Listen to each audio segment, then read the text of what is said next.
যে অন্ধকারকে সবাই ভয় পায় সেখানে মহাদেবেরই উপস্থিতি সবচেয়ে বেশি। রাতের শেষে যে নীরবতা নেমে আসে সেটা কখনো ফাঁকা নয়। লোকেরা ভাবে এটা ভয়, কিন্তু ভয়ের আড়ালে আছে এক অদৃশ্য রক্ষা। শিবের রাজ্যে অন্ধকার মানে শেষ নয়, একটাই সংকেত, আমি আছি।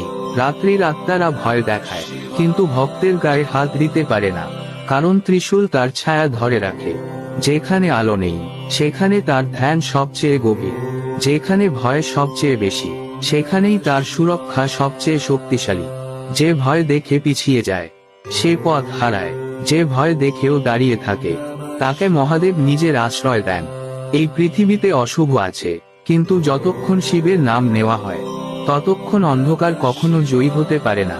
অন্ধকারের রক্ষক মহাদেব।